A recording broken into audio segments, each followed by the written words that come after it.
Greeting and salutations. I am Lloyd, a producer at LCD Productions, and I have come to share this new series of visual audiobooks with you, the listener, the supporter, the viewer. Together we will go on a journey like never before, fly to new heights with Project Aerospace, explore new land and cityscapes with photations, even change the dimension of time through the power of time-lapse photography from live to tape. We'll even travel beyond the mind's eye into worlds captured and generated through animation from Thumbs United daily animation series. As we together go on these journeys filled with photography and theater of the mind, I hope you remember the core belief that we hold, that anyone can become the master of art, meaning that it is not some born skill what makes someone good at being creative. It is a desire to practice and spend time being creative that creates the master. I hope that these films, photography, and stories inspire you to set some time aside and practice some creativity. I believe if we all spend more time creating and being constructive, the world would be a better place, a more friendlier and fulfilling place. Thank you for coming. Let's begin this journey.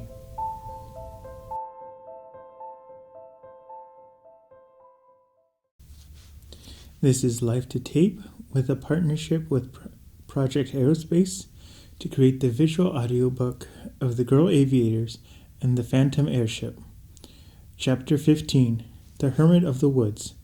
My name is Peter Bell, began the old man, and many years ago I was like any other happy, carefree young man who is the son of well-to-do parents. I had a brother named James Bell who was much younger than me. We were very fond of each other and inseparable. Our home was on Long Island's coast, and we often went boating. One day when we were out in my boat, a storm came up, and she was capsized.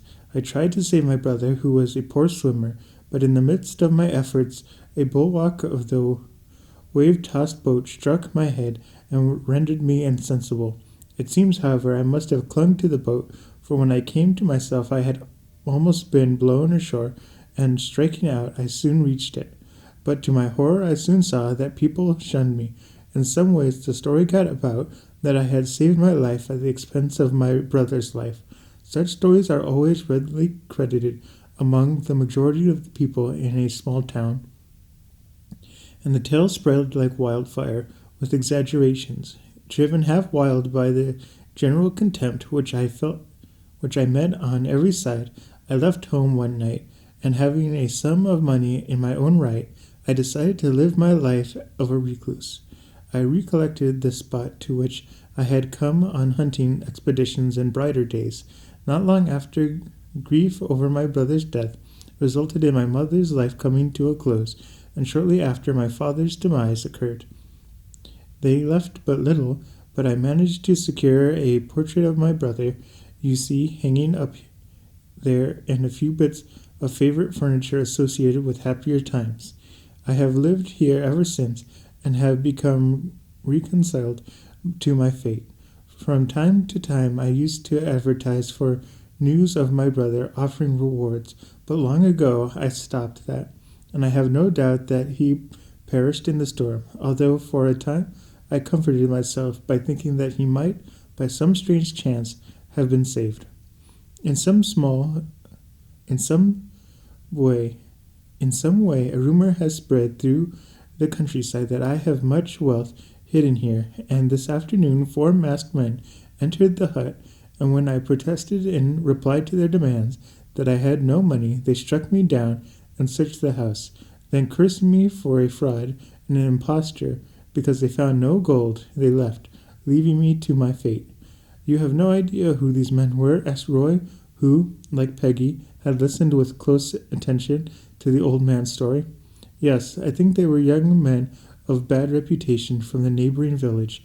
However, I am not sure. I am certain that I recollected hearing the voices of one of them when I was in the market in the village some time ago.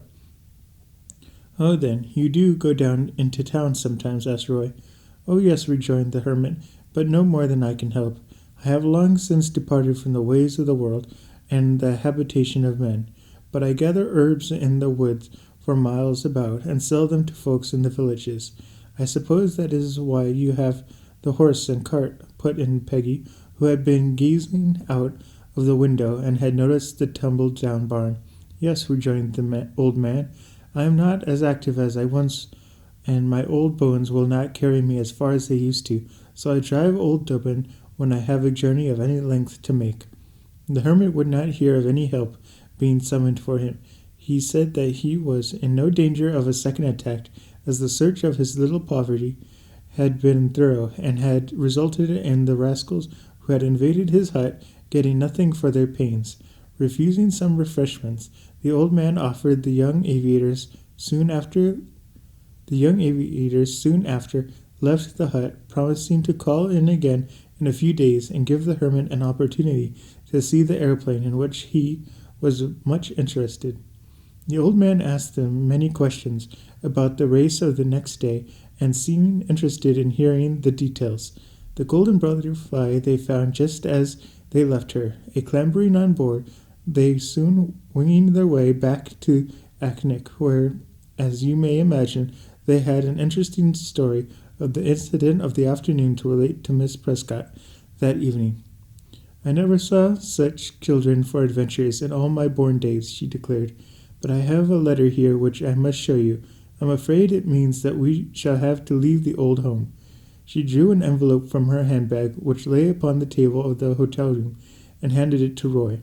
Opening it, he found that it contained a formal notice from the Sandy Bay Bank that unless the accumulated interest and other money owing them were paid up within a week, the foreclosure proceedings would be taken.